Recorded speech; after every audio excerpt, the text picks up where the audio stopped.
Welcome, everyone. Welcome to our webinar today, The Employee Experience from Engagement to Energy. Are you ready?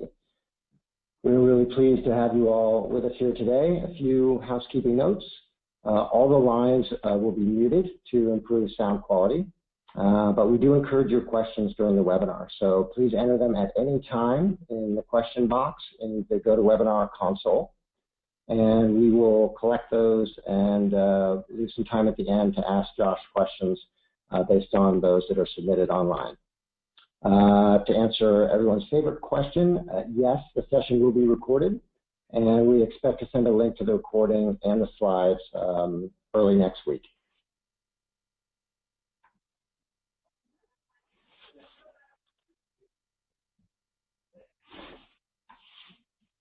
All right, my name is Jim Bell. I'm the Chief Marketing Officer at Glint. We are really proud to sponsor today's webinar. Glint is a people success platform that leverages real-time people data to help global organizations increase employee engagement, develop their people, and improve results. We do this through providing them with real-time visibility into the health of their organization through employee surveys, pulse surveys, allowing them to have a better understanding across the organization and in every sort of subsegment of the employee population, how engaged those teams are, what motivates them, why they are or are not engaged.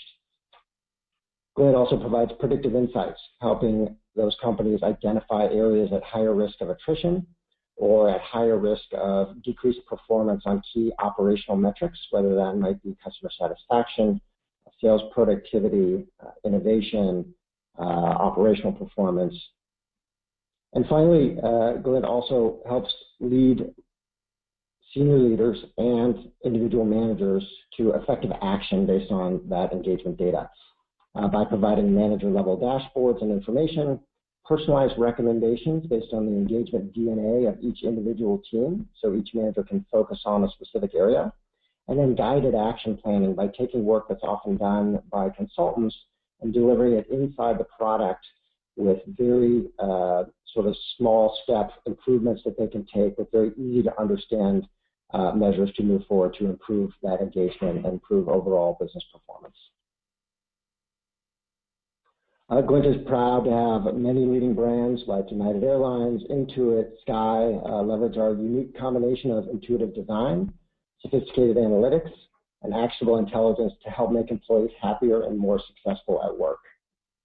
For more information, you can visit us at www.glintinc.com. You can see some of our customers here on this slide.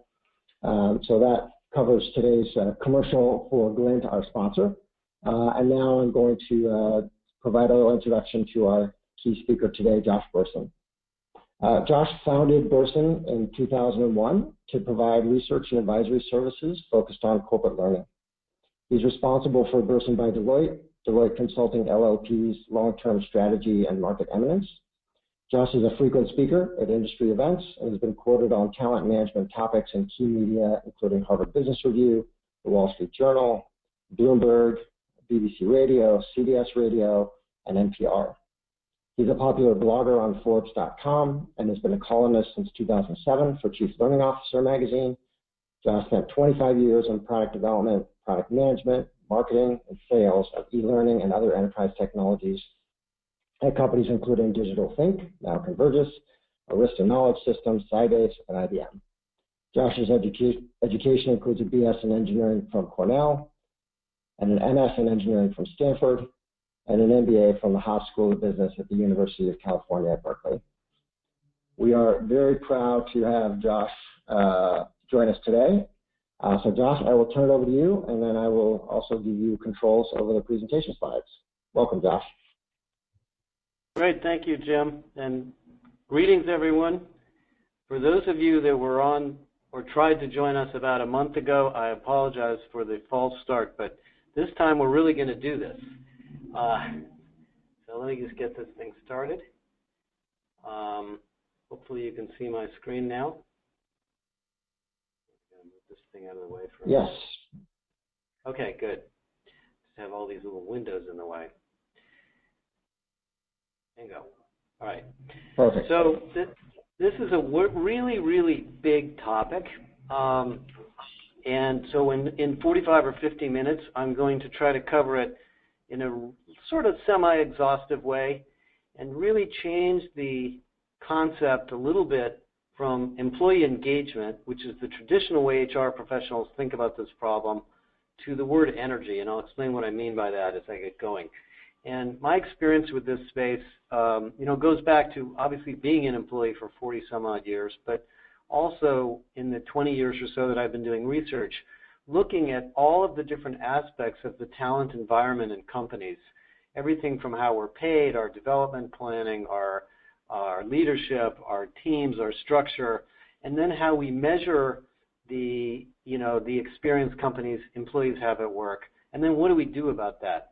And most of you probably know that this is an enormously important topic to business leaders today because everything that's happening at work is under change. So let me start with a little context, and then, I don't know, hopefully you guys aren't seeing the GoToWebinar thing. Is that in the way? No, that's just me. No, we're seeing your slides. Looks good. Okay, great. So first of all, 70 to 90% of the companies we survey, 70% this year, 90% that last year, are in the middle of a digital disruption. So it is a very stressful time to work, as I'll show you.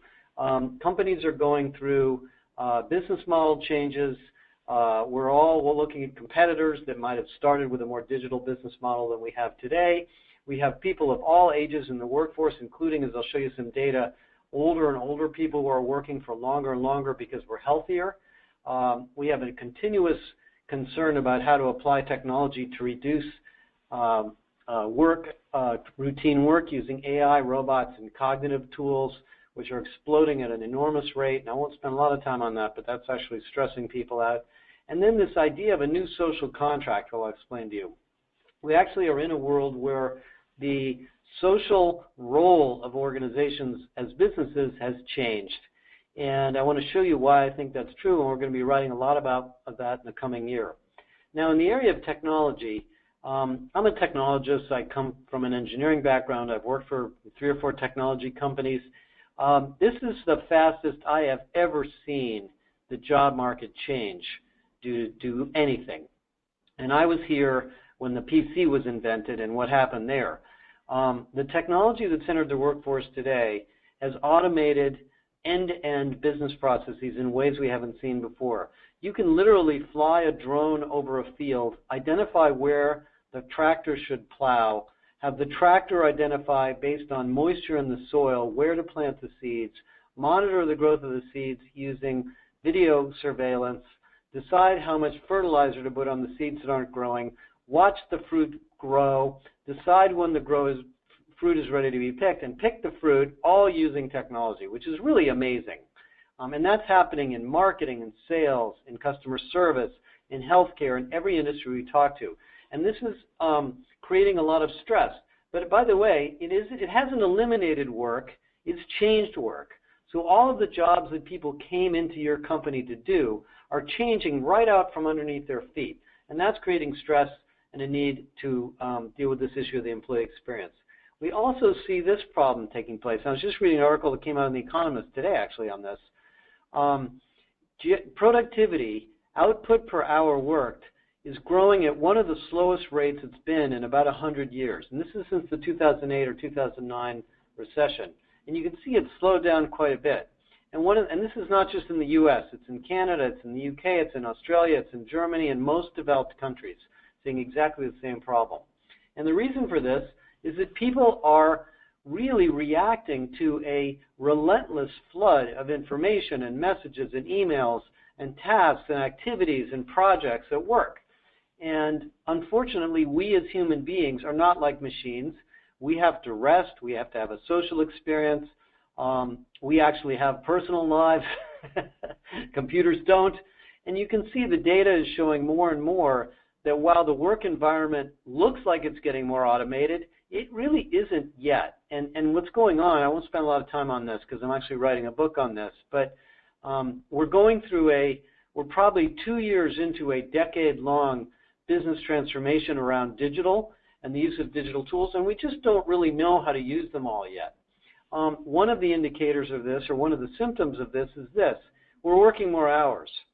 You would have thought that with tools that allow us to communicate instantaneously around the world, we'd be able to get things done faster. Well, sort of the opposite is happening. The volume of transactions has gone up, the number of things we're asked to do has gone up, and therefore the number of hours we're spending at work has gone up. We're actually working a week longer now, 2017, 2018, than we were in 1998 and 1997, which is really sort of a strange thing, given the way the world is supposed to go, and that has created a strange sense of value around the fact that we're overworked. And a lot of people think being overworked is good, and I actually have talked to psychologists about this who've told me that working a lot is a substitute for human relationships and ends up having a bad impact in the long run on all of us as people. One of the impacts it has is stress. And quite a few studies have come out in the last several months, and I'm trying to read them all on your behalf, but they all say essentially the same thing. Roughly 40 to 45% of workers in the U.S. and the UK, the last two that I read, but there's also global data on this, believe work in a job that is creating a high level of stress. Now, I'll get into why that is and what are the causes of stress in a couple of minutes, but this is costing us a lot of money. It's costing us productivity, it's costing us health, it's obviously costing people a family life and a good relationship with their peers and their children at home. And you can just read through all these things. It causes physical symptoms, and it's created an industry of self-healing, which is now called the well-being industry. And the well-being topic, which really wasn't part of HR 3 or 4 years ago, has become part of our job, and that's part of this issue of energy. In fact, getting onto the topic of well-being, one of the ways to figure out what's hot and what's trending is to just look on Google. And most of the words that you look at in Google Trends are flat over many, many years. It's funny, the way the Trends technology works, they normalize it over the number of people searching for other things. So most of the words in Google Trends don't arc up like this. But this one shows that in the periods from the 2008 recession, the searching or seeking of information about how to be healthier, how to be more well, how to have more energy, how to have more, a better experience in your life and at work has gone up. It's almost tripled, actually, if you look at the statistics, if you look at the chart. So this is a big deal.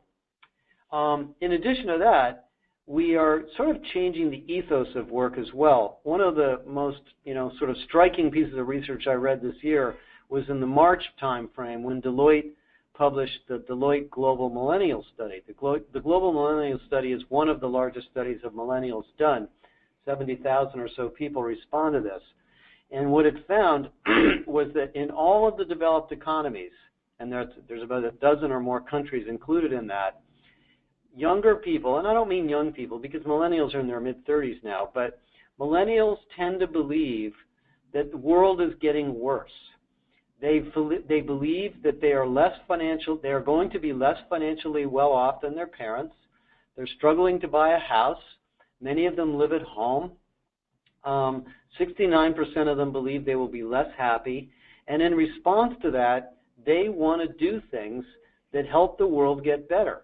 They are significantly interested in and involved in charity and volunteer work, and that means they want our organizations, our companies, our businesses to be good places to work and to do good things for society.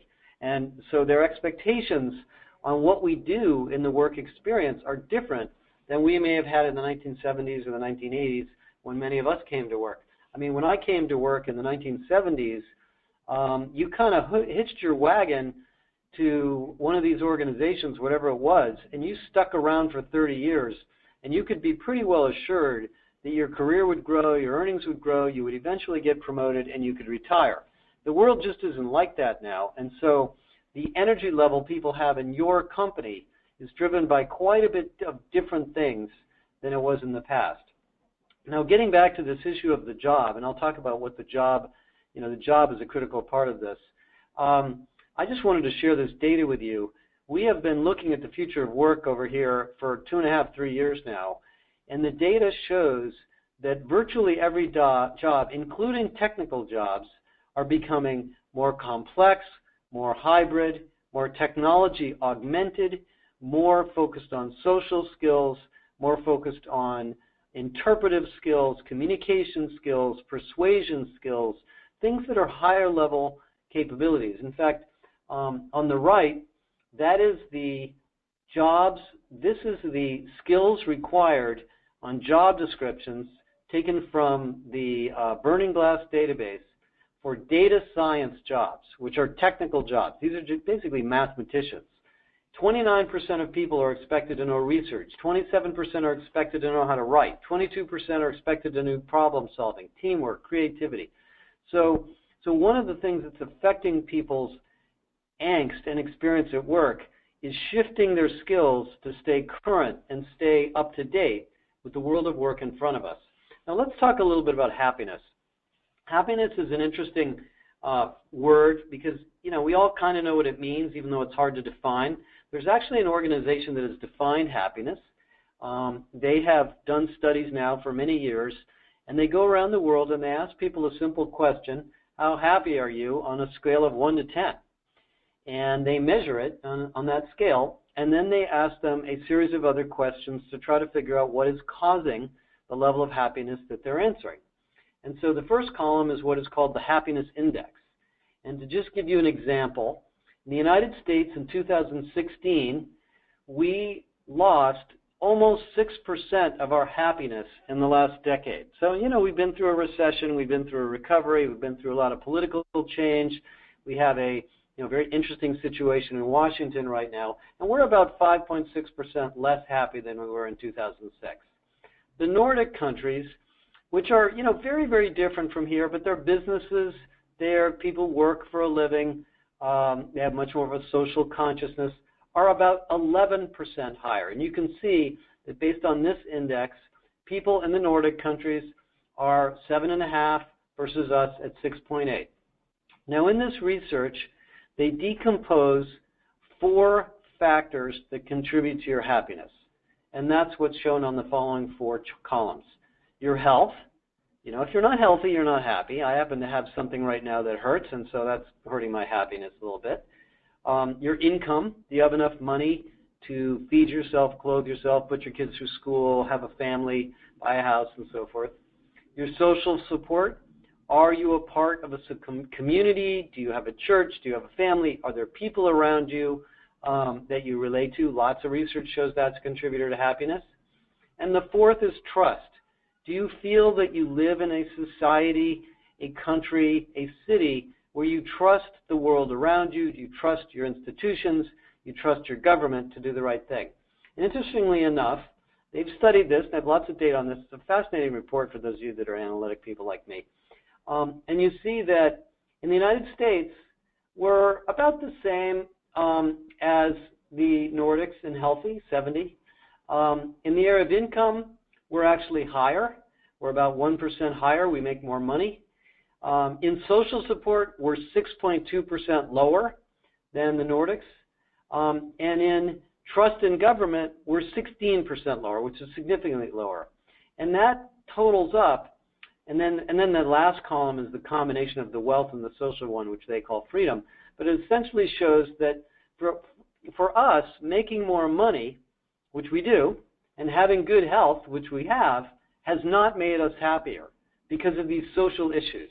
And in fact, one of the conclusions they come to in this report, which I think is absolutely fascinating, I just want to share with you because it's something to think about, is that if the United States as a country wanted to be as happy as the Nordics, and we didn't affect number 3 and number 4, and all we did was raise our GDP, we would have to have a GDP which is 54% higher than it is today to reach the level of happiness in the Nordics. So in other words, my point is that happiness, energy, employee experience, engagement, whatever you call it, is a whole combination of things. And the social and the trust and the level of relationships we have is a very significant part. Money is not nearly enough. And I thought that was kind of an interesting thing to read. The other thing it gets you to... Hey, Josh, that is staggering, by the way. It's so great to see that quantified. I did have a request from some of the folks in the audience. Can you hide your Skype window there? It's sort of in the lower right-hand corner on the screen that we're Yeah, I wish I could. You know, I'm trying to figure out how to do that. Without hanging up. If not, don't worry about it. Thanks. If I click no, it's going to go away. It's kind of weird. I don't know how that thing got. No problem. Thank you. I want to click on it by accident. Perfect. I'm sorry, you guys. My problem. No worries. All right. So anyway, this is interesting. That's why I told you this is going to be an educational webinar. Okay. So why is it that every time you pick up the newspaper today, there's something about diversity, inclusion, transparency, fairness, harassment? I mean, let's face it. This is like the front headlines for the last 2 months. I think this is one of the reasons. I think people are saying, you know, especially in the United States, things don't feel fair. We have income inequality. Maybe I'm not the one suffering from it, but maybe I am. I know in my neighborhood, I live in Oakland, California, I have homeless people within a block of my house. And so I see this as part of my life. I'm not happy about it. I want to do something about it. At least I want my company to be a fair and transparent and open and inclusive place to work. At least my business that I work in or I'm a leader in, I feel like I have some control over that. And that's the reason I think this has happened. And you can see how important this has become. We are in the middle of writing the 2018 Human Capital Trends, and I won't give it away, but the level of interest in this topic doubled last year, and it doubled again this year. So people are really worried about this. Now, if you look at engagement as a whole, and the employee engagement word, you know, there's many, many ways to define it. The simplest way that I use is I like to use the Glassdoor database because Glassdoor, by the way, I was excited to see they're a Glint client, but the Glassdoor database is not driven by an HR department. It's driven by individuals. The Glassdoor database shows that the average employee engagement is about a B minus, C plus, about a 3.2 out of 5. I apologize for the noise. And it has not really changed in the last 8 years. I've looked at this data every year for the last 8 years, and it's about the same. I think it was about 3.15. It went to 3.16, went to 3.12. It's changed a little bit, but not much. So it's basically flat, and some consultants think it's going down. I'd like to point out, though, that there are companies on the right. And my point is that you can be one of those companies. If you look at the statistics of employee engagement data, there is no industry, geography, age, size. There's no dimension that predicts who's on the right. The only thing that predicts who's on the right are whether is really your leadership, your company, your ability to focus on your people, your understanding that your business is a people business, whether you believe that or not, and that focusing on your employees is perhaps the most important thing you do. And let me tell you a little story. I was at a tech conference several months ago. 7,000 employees, the 7,000 customers were there, 7,000 customers of this particular company. The founder of the company stood up in front of 7,000 customers and opened his presentation by saying, "Welcome. I want you all to know that you are not the most important stakeholder to me. You are the second most important stakeholder to me. My number one stakeholder and the most important people to me are my employees. And what I'm going to do is take care of them, and they in turn will take care of you." And there was, of course, this was a lot of HR people, so everybody gave them a big rounding, standing ovation. But that's the kind of message that takes to get to the right. Now, let's get into this issue of energy engagement and take it apart. What is it that really gives you excitement and energy at work? What is it that makes you want to get up in the morning and go into work early or stay late or get on a plane or contribute to something in an extra special way and give everybody your best? It's a lot of stuff. I mean, I threw in here everything I could think of, from rewards to career to performance to management to teamwork. And it turns out it is not a simple puzzle. And I don't have anything against the engagement companies that have come up with indexes that say it's only 3 things or it's only 12 things or it's only 4 things. I think that is true statistically, but the reality of it is it changes by person, by time, by role, by age, by tenure. It isn't the same for everybody at all times. We all go through a journey. And one of the things we've learned about the employee experience as an HR domain is it isn't a single number. It's really a process, and it's a series of journeys that we all go through, and everybody's experience will be better if the organization understands the journey that we are on. And what I'm really trying to do in this webinar is just sort of educate you so that you can design the experiences in your company, the journeys in your company that will give your employees the energy that they want. Now, one of the things I always go back to whenever I think about this topic, and I've done this for a long time now, is Maslow's hierarchy of needs. And there's a lot of science behind this, and we all can relate to it. It basically says that we really don't think about these highfalutin self-actualization things in our life until we make sure we have enough to eat and we're safe and we have these other needs met. And so one of the ways to think about building a high-energy, great employee experience is just to look at this and look at where the various things we do in HR fit. In the area of physical needs, those are things like salary, benefits, rewards. And we're doing a big study on rewards right now, and it's actually going through quite a bit of disruption. And the bottom line on rewards is if they're too low, people will just quit, and they will just be unhappy. If you raise them higher and higher and higher, they have a diminishing return. And the reason they have a diminishing return is because they're at the bottom of this hierarchy. The things that people want over time are more existential in nature. But they're important, and we have to keep track of them. The second, in the area of safety, these are things that make you feel safe at work. And if you read the Project Aristotle work that Google did and the work that's been done on Teams by Teresa Amabile and others, what you find is that what makes people feel safe at work is a sense of inclusion, a sense of fairness, a sense of transparency. If people are making decisions behind your back and you don't know how they're being made and you think they could be made in a biased way because you're not there, you don't feel safe. You don't know when something's going to happen next. And you're not as innovative. You might leave the company. You might just kind of kick back and do your job as best you can and go home on time and not give it a little extra energy and so forth. The third is love and belonging. It turns out there is a lot of love in the work environment, whether you like it or not. I see it all the time. And this comes down to the issues of management, having a small team, having a sense of safety in that team, and feeling that you are included and that you are respected. And I'll talk about that in the model in a minute. In the areas of accomplishment and esteem, this is the more subtle things that we do to thank people, to give them good jobs that they feel good about. We actually had an employee in our business unit who just recently died of cancer, and it's really a tragedy.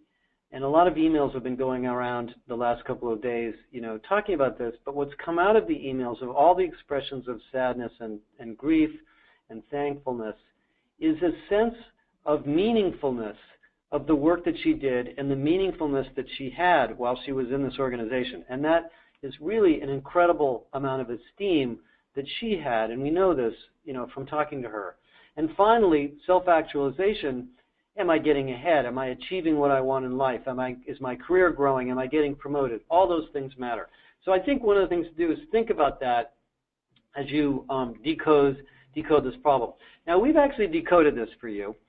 And for the last 2.5 years, we've been building out this model, which we call Simply Irresistible. And what I'm going to do for the rest of the time, for the next 20 or 25 minutes, is I'm going to walk you through it one step at a time and tell you what's in here.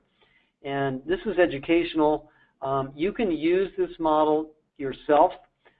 We have a lot of IP around this. We have a framework. The Glint folks are very well aware of it, and we're happy to help you as a consulting firm if you want to implement it in your organization. But I'm primarily here going to do it just as a form of education, so you can think about these things and see if there's anything here in your own framework that you've missed. The first of the 5 essentials is what we call meaningful work. And because as you saw in the prior slide, the job itself actually has a lot to do with many of the things in the Maslow's hierarchy of needs.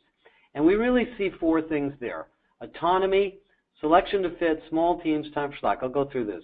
The second is management, the role of management, the process of management, the decisions of who goes into management, and the support of managers who have a job that's not that easy in and of itself. The third is the work environment, the physical environment, the social environment, the space, the culture, all the things that go into the physical and social experience at work. The fourth is growth, your ability to grow, to learn, to advance, to progress, to become better and better and better at the job that you do, and the culture around that. And the fifth is leadership. Is the leadership there, and does the leadership act like the leader I mentioned earlier in supporting you, and do you feel that, and do you see that, and do they communicate that? So that's what I'm going to do, is walk through these. Now let me walk through them. The first one, meaningful work. We broke this into 4 pieces: autonomy, selection, teamwork, and time. Autonomy is a very interesting topic. It's been studied a lot. There's a lot of talking about it. Roughly 90% of the stock market value in the United States today is, if you take it apart and look at the businesses in there, about 90% is brand, services, and intellectual property. Physical assets and cash make up a very small percentage of what we are willing to pay for companies. And the reason for that is we live in a digital economy, and physical assets, as much as we like them and use them, are much, much more of a commodity than they've ever been before. And what that means is that you're in the people business. And we want to set up an organization so people can add value wherever they are. This is the concept of autonomy. If you're an airline, and I know there was an airline on one of Jim's slides a minute ago, you want to make sure that the flight attendants, the pilots, the baggage handlers, the clerks on the phone, the people that are taking your orders, the people that are handling problems, feel empowered to solve your problem on the behalf of the company. That's not an easy thing to do. Construction workers want to add value when they build a building. Salespeople want to add value when they sell a product. Marketing people want to add value when they design a new campaign.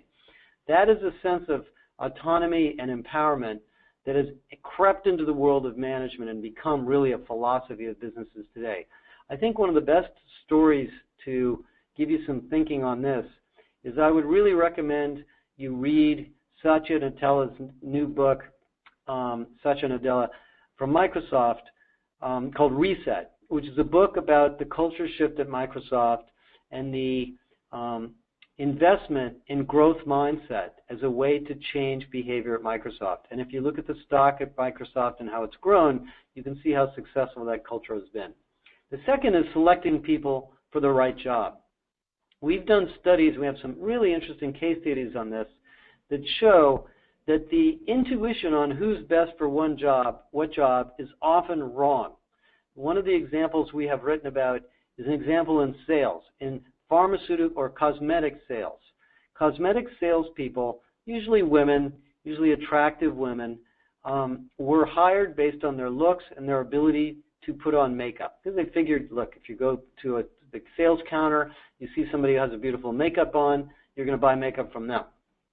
It turns out, after a company did an exhaustive study of this, they found that the actual highest performing salespeople and the people that were happiest in their jobs were those with completely different characteristics than appearance. I don't know how they measured appearance, but they measured other things.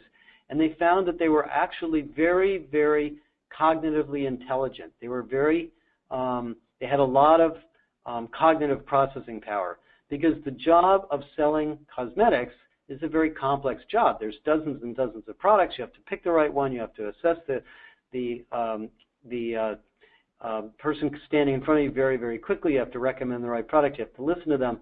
And so they found that they could dramatically change their turnover and their performance of these people by changing the selection.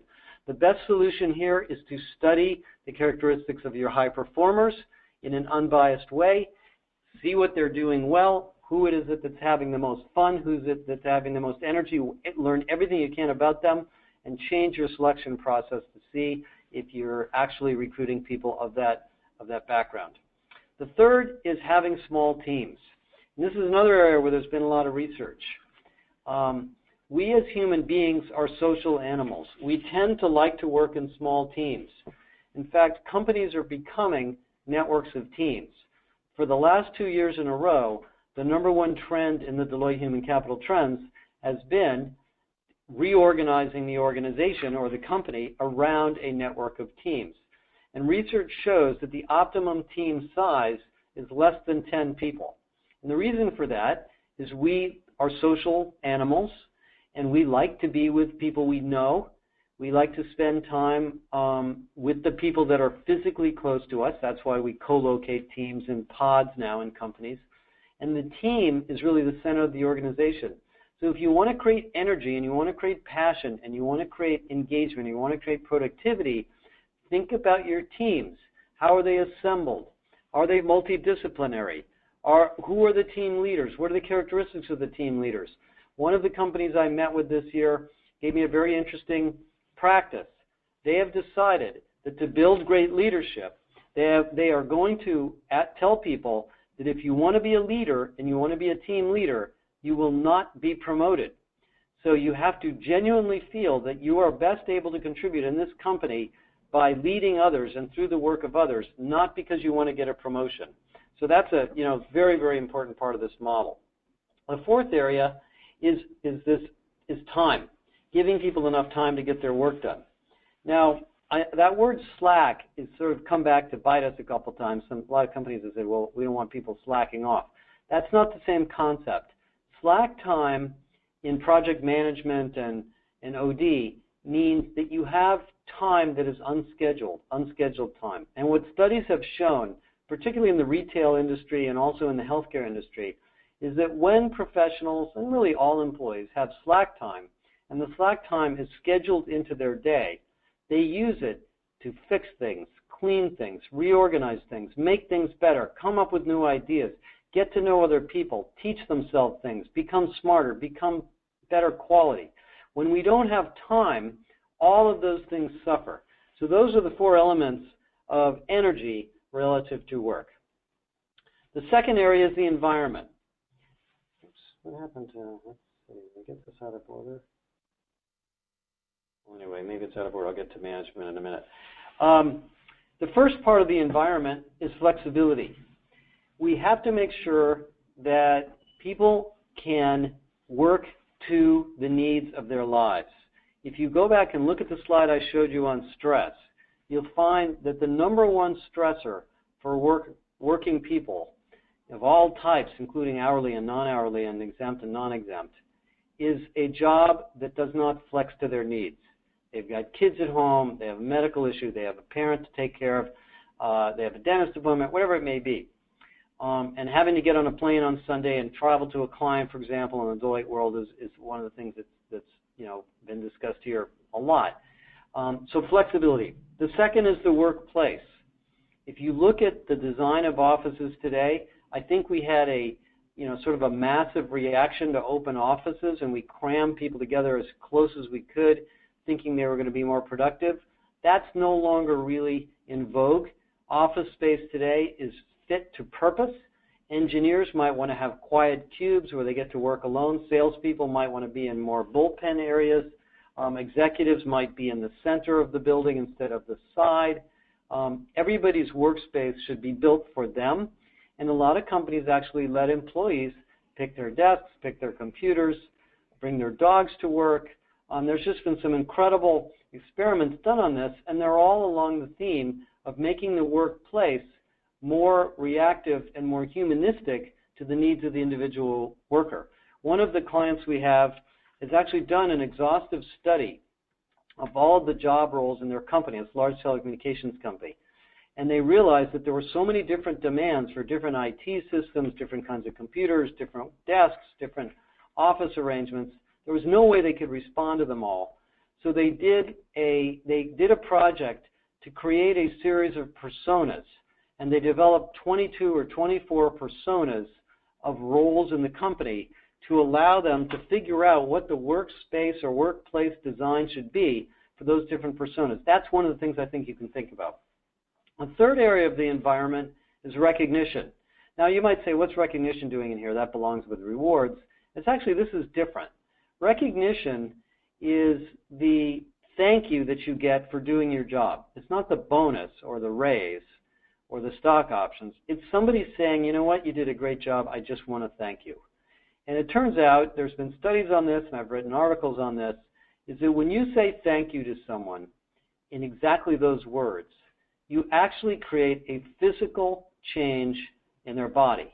Oxytocin is generated when they feel appreciated, and they actually not only are happier, but they're more collaborative, and they're more relaxed, and they're more innovative. There's been lots of talk about oxytocin as what they call the trust hormone. And it can be created by people, being appreciative of each other. I'm not going to get into what the psychology of this is. I'm not a psychologist, but the data proves it. We did a study and looked at, several hundred companies and asked them a series of questions about the level of recognition that happens at work. And we don't mean financial recognition, we mean social recognition. And we found that the companies that had what we called high recognition cultures, and they were only about 12% of the sample, had a 31% lower voluntary turnover rate than the rest. 31% is a huge disparity, a huge number. And that goes to show that an environment of recognition is very important. So that's something to think about. And there's lots of nice tools for this. Some of it is just behavior of leadership. The fourth is diversity and inclusion. And I won't spend a lot of time on that because that's a very, very big topic in and of itself. But we've studied this too, and we've found that in most companies, there's a little bit of a denial problem going on, that the CEO and the top execs think things are better than they really are. In the study that we did last year or the year before, we found that approximately 75% of companies believe that they have a highly inclusive culture, but when we got under the covers and assessed their practices, only 11% did. And the secret to this is not training, it's really holding people accountable, looking at all talent decisions from multiple perspectives, having committees that oversee decisions about pay and promotion and hiring so they can't be done in a biased way, sharing data about patterns of managers and leaders in all the talent decisions in the organization, and holding leaders accountable for doing the right thing. It's not going to be a problem that's going to go away. It's something that's embedded in human nature, but it is absolutely part of the world. Okay, so just to let you know, this employee experience stuff isn't easy. It isn't as easy as, and nothing against Glint. I think Glint is an incredible technology. Glint will facilitate this, but understanding the drivers and the actual actions to take is a little bit trickier than it looks. And the best practice really is to use design thinking and study the actual activity of the workers in your organization. I'll give you an example of an airline. One of the airlines, because we were talking about airlines earlier, one of the airlines I talked to about this problem told me that one of the biggest drivers to late planes, and by the way, the plane being late is the biggest driver of customer satisfaction in airlines. If the plane's late and you miss your connecting flight, just a million bad things happen. And you don't trust the airline, all sorts of things. And they found that one of the biggest drivers of the plane being late is the maintenance technicians not showing up fast enough when they identify a maintenance problem. Because things happen, things wear out. And so they looked at the engagement of the rest of the workforce relative to the maintenance workers, repair workers, whatever they're called, and found a direct correlation between the two. And they realized this is a pivotal talent segment.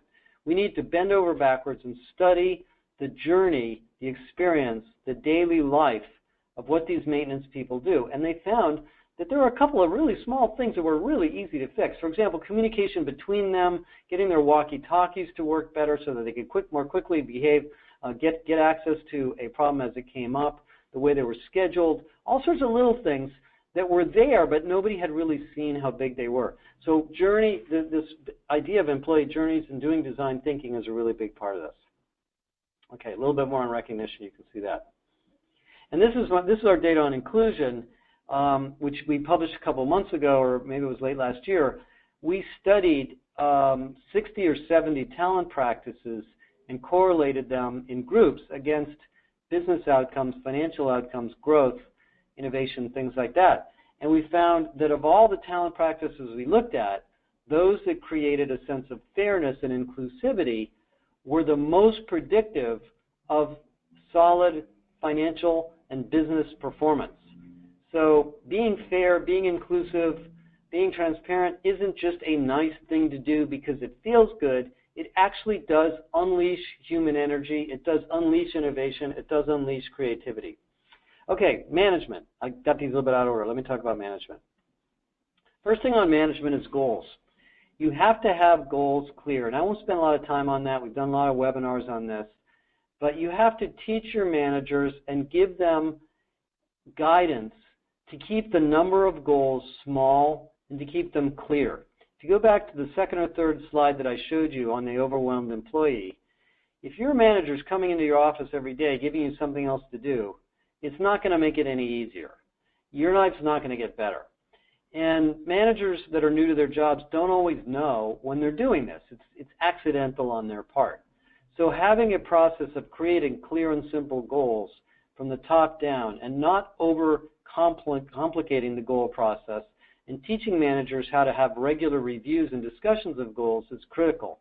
We've done lots of research on this, and every study we've done shows that the more frequently people discuss goals, the higher performance the organization is.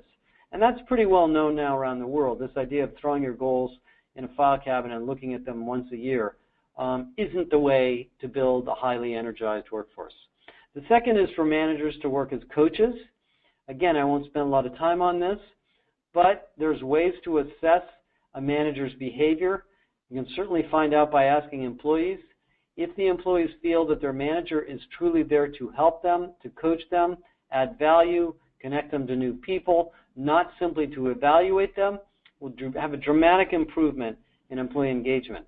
When we did our research on performance management in the early 2000s, we found that 75% of companies were asking their managers to be evaluators. Now, 75% are asking their managers to be coaches. And that's all about the intellectual property and services I mentioned earlier. So that's something that you can diagnose in your workforce relatively easily, and it has an enormous impact on energy. If you look at Adobe's research, which they put right on their website, they will show you that their employee retention and engagement jumped up by 25 to 30% a year after they started teaching their managers how to be good coachers. And that gets into number 3, investing in the development of managers. And we all know this if you're in HR. Being a manager is not something most people are born to do. In fact, I have a really hilarious quote from Peter Drucker, which is in another presentation in one of his books, where he basically says, in my entire life as a management consultant, I have never met a business executive who's good at what he did in a natural way. They all had to learn it, and that's just the way it is. So if you're not continuously coaching and developing your managers, you're not going to have this one nailed, because there's always people being promoted into management. And the fourth is creating a continuous process of performance management, which we've talked about a lot. And by the way, one of the ways to identify all of these characteristics of management is through the technologies like Clint. We think that this idea of having a continuous feedback architecture is really a fundamental change in business. And it will give you the insights, and your managers the insights, to figure out how to address some of the issues shown. Okay, I'll skip this one because it's a little about well-being. We're a little bit low on time. Okay, number 4 is growth. This is at the 4th or 5th level of Maslow's hierarchy. If I don't feel I can grow and learn and become more successful over time and advance and progress, I'm not going to be happy. And Teresa Amabile, who I mentioned earlier, who's a Harvard professor, has written a really iconic book on growth, and she basically studied the logs of people when they went home from work and what they liked and didn't like about their jobs. What they basically said is that the only thing that really got them excited every day was progress. And I think the name of the book is The Progress Principle, actually. And it essentially says that we really don't come to work to be happy. We come to work, but if we like the work and we feel like we're doing the work and we're getting rewarded for the work and people appreciate the work and we're making progress and we're getting better at the work, it's great. We have a great time. I mean, that's what work is. It's not intended to be a merry-go-round. So if you want to build energy, make sure people have the tools and information and support to be continuously improving on the job. Now, the L&D industry is a $140 billion industry, and it's been through some tough time. If I show you the data here, this is an interesting sort of just chart to just show you. What happens in your career in all of our jobs, no matter what you're doing, is you go through these plateau stages. And if you want to get continuously more energy, you need to be injected with new information, support, coaching, advice, feedback, whatever you want to call it, to continuously move up this performance curve over time. And that's a combination of experiential things, culture, your manager, and things in L&D. Now, in the L&D area, it's been a problem. And I just gave a webinar on this, last couple of days. The L&D profession has really struggled the last 4 or 5 years to deal with all the digital content that we have in corporations, the videos, the blogs, the articles, the self-authored content. And employees have basically said, our training is okay, but I can get better stuff on the public internet.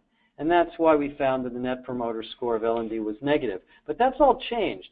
People have really, organizations have really found a new breed of tools, a new breed of technologies.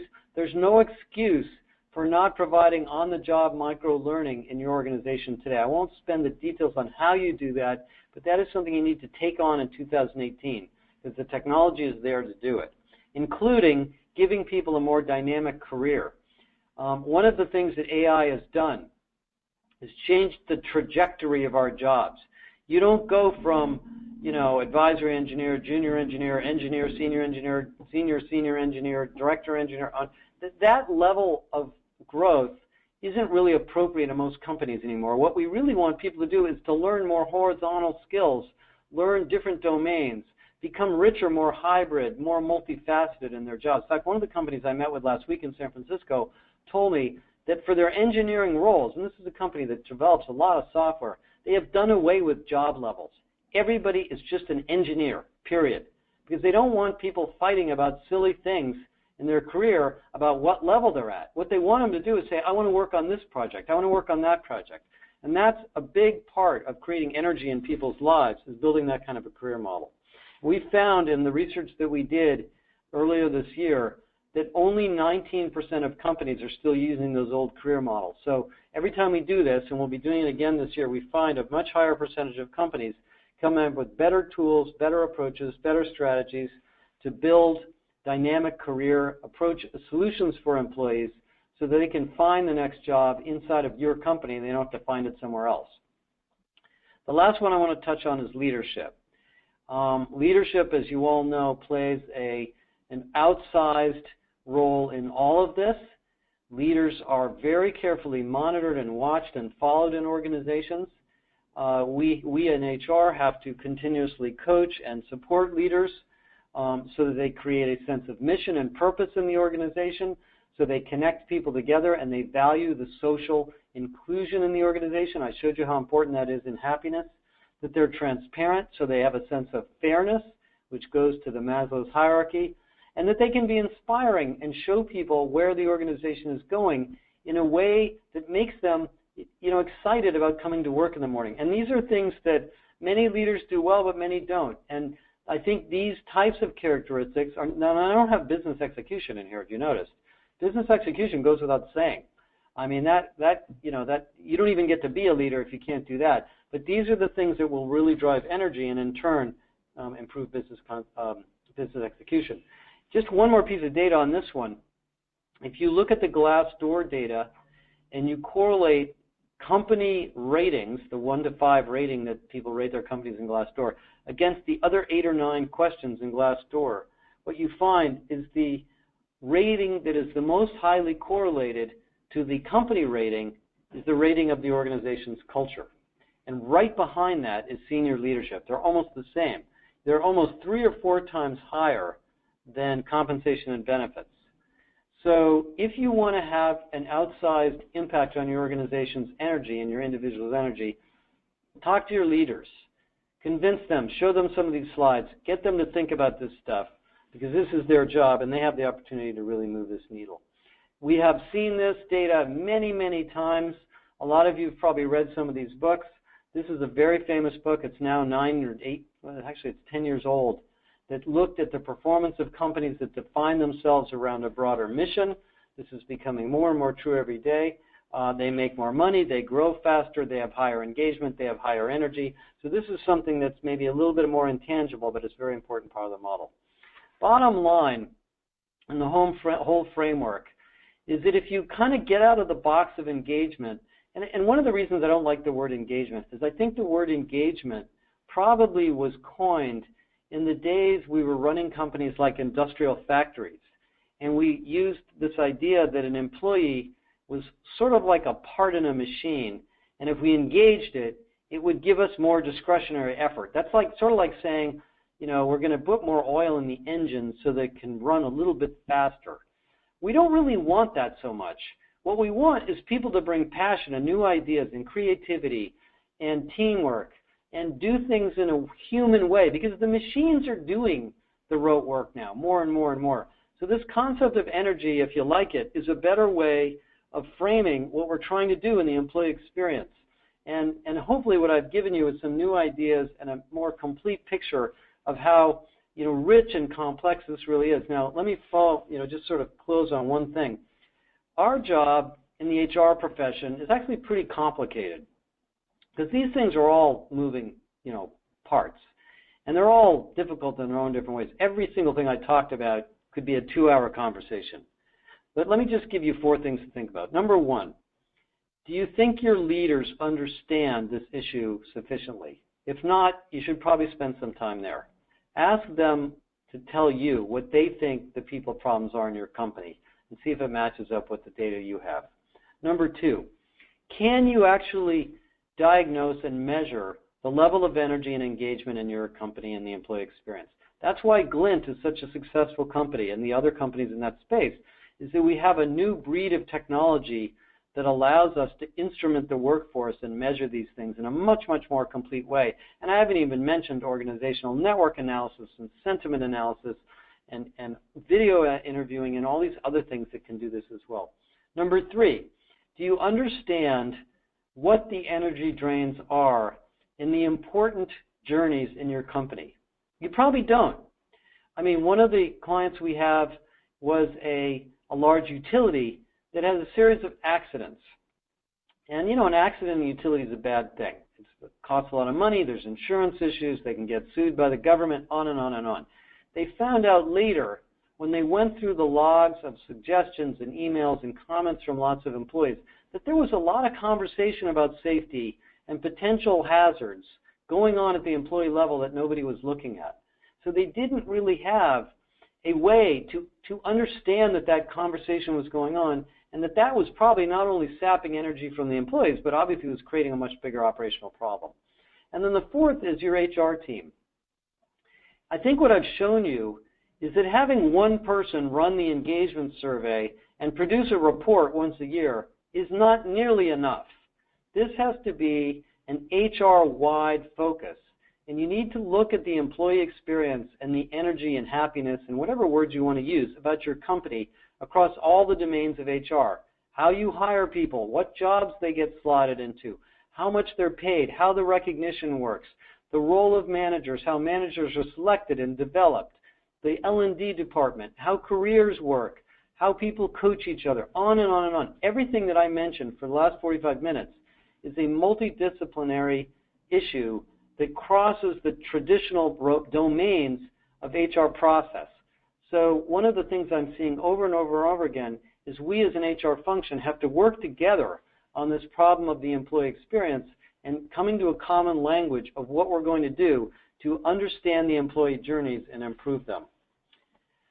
So let me stop there, Jim, and I know I went right up to the last minute, but I'm happy to answer any questions, and hopefully you guys learned a lot and would love to hear more. Yeah, thank you so much, Josh.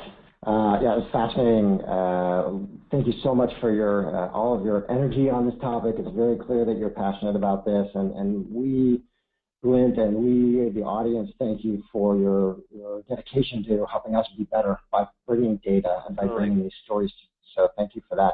Yeah, we do have a couple questions for those who can stay on. We still have quite a few people, high percentage of folks still on it. I'll also quickly say that here at Glint, we'd love to speak with any of you more about how to measure and improve some of the topic areas we've discussed today, and to kind of share what others are doing in terms of measuring across the employee life cycle. You mentioned the accident example. We have customers in airline customer, a mining customer, that's exactly how they're looking at this engagement engagement data as it correlates to safety.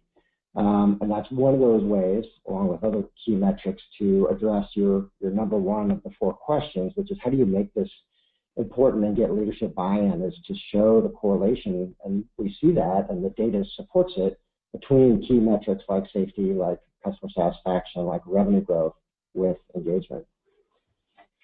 Cool. Well, let's try this one. I thought was fascinating. So how can HR help people feel less overwhelmed? A lot of this things make them, help them manage time or be more productive. I thought that was an interesting question, getting at the core, where you started this stuff. Well, I think I actually have said this a lot the last couple of months. I really think the HR department has to become the chief productivity department, because a lot of times we're actually doing the opposite. We're giving people work to do that isn't really part of their job. I would say we need to do less. We need to do fewer things in a more integrated way. There's a really natural tendency in HR that every problem requires a new program, a new solution, a new system, a new tool, a new initiative. We can't absorb that much. People can't do that many things at the same time. So I think you as an HR team need to sit down and do some design thinking of your own on what are the 3 or 4 really big things you can do that will move the needle. That's why infrastructure has to be one of them. That's why you guys are doing so well at Glint. But I think just simplifying the level of complexity of things that you offer to the employees is a lot. We have a tendency, as do I, to do a lot of cool stuff and design and come up with models and and throw it out there, and then the employees are like, I don't even have time to read this. So simplification. No, seriously, I actually wrote a blog on how HR should do less. Figure out what the essentials are and try to do a little bit less. If your company feels like it's overwhelmed, start thinking about your job as improving productivity, and you might find yourself focusing in some new areas. Yeah, thank you. Other thing I thought was interesting and some sort of relevant news recently, which is we were actually quoted in the Wall Street Journal in an article called Calm in the Corner Office. And it was about companies, rather than sort of just helping make people more productive or work on less, was helping them to be more mindful about their own energy.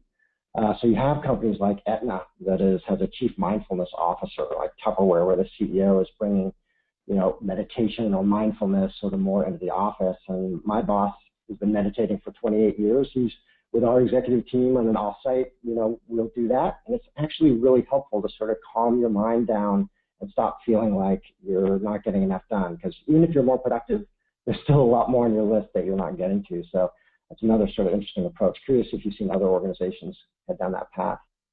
Yeah, I think mindfulness is a very big topic. I've seen some of Jim's stuff on it. It is absolutely one of the tools that you guys should use. Sleep is apparently a good one. Absolutely. Exercise, getting some fresh air. I mean, all of those things reduce stress. But we can't be, I think one of the things on HR is we got to make sure we're not just creating more clutter, by coming up with a bunch of new programs that people don't have time to take advantage of. Fantastic. Well, Josh, we're 5 past the hour, so I want to respect people's time. Thank you again so much. Really insightful. We really appreciate you sharing this with us. Have a great day, everyone. Okay. Bye. Bye.